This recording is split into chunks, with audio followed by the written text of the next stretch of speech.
équipe qui vient de monter, qui était la dernière en Féd'Une, et du coup pour nous c'était intéressant parce que l'année dernière on termine 3e de poule de fédéral pour notre première saison à ce niveau-là, et du coup c'est une équipe qui jouait les hauts de tableau et qui vient de monter, donc qui est censée avoir un effectif un peu plus étoffé, et c'était un match relativement équilibré. Je trouve qu'on a beaucoup dominé. Après en face elles avaient quelques filles un peu facteur X, notamment la 15 qui nous a fait beaucoup de mal, qui nous met 3-4 essais, mais qui du coup nous a permis de voir un peu quelles étaient nos faiblesses.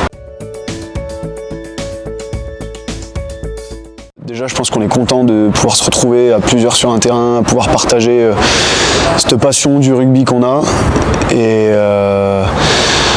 Et voilà, je trouve que c'était intéressant dans le contenu pour des filles qui se connaissent pas énormément. On a les anciennes, les cadres un peu qui ont fait le boulot.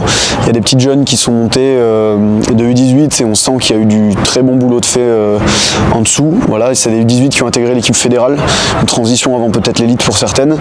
Et du coup, ces filles-là, elles apportent aussi beaucoup. Et il y a des petites nouvelles aussi qui avaient soit jamais connu le rugby à 15, soit qui venaient d'autres clubs et qui connaissaient pas du tout le niveau, qui se sont aussi bien illustrées. Donc j'ai été vraiment agréablement surpris. Je pense qu'il y avait beaucoup d'envie et ça fait vraiment la différence à ce niveau-là, donc très bien, encourageant pour la suite de la saison.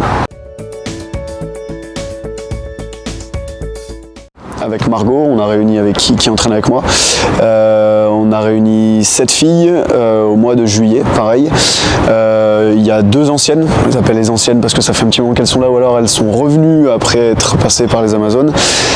Il y avait la capitaine et vice-capitaine de la saison dernière, plus une des leaders de jeu qui est notre numéro 10, et 2 jeunes qui sont montés, du coup, qu'on avait un peu identifié. On avait discuté avec Joss Selva qui était leur entraîneur l'année dernière, notamment, et qu'on avait un peu identifié comme des filles qui avaient déjà la tête bien posée sur les épaules en termes de rugby, ou voilà, qui transmettaient des choses en tout cas, et qui avaient un peu déjà le leadership dans le vestiaire ou sur le terrain. Là, on a préparé un petit peu la saison, voilà, en disant à ces 7 là, voilà ce qu'on va attendre, voilà déjà un petit peu quelles idées on a, qu'est-ce que vous en pensez. On a co-construit ça déjà.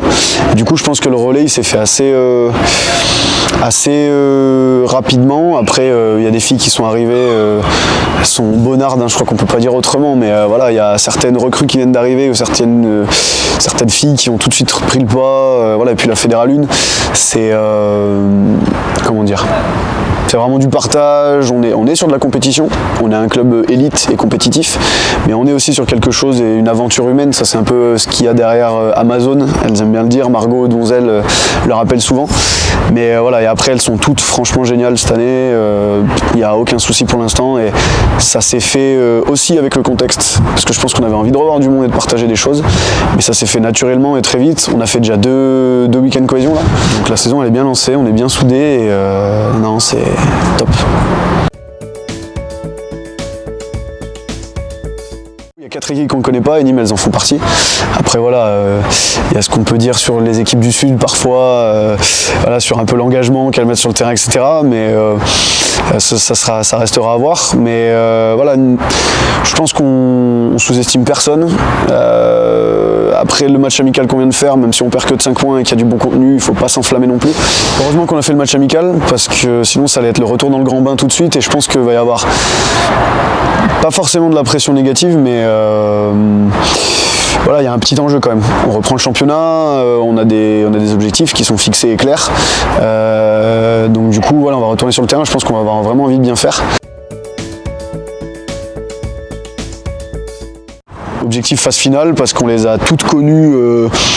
On a fait les phases finales à 7 championnes de France, les phases finales en Féd'D 2 championnes de France. La saison passée, on était 3e à quelques points de la 2e place pour faire les phases finales.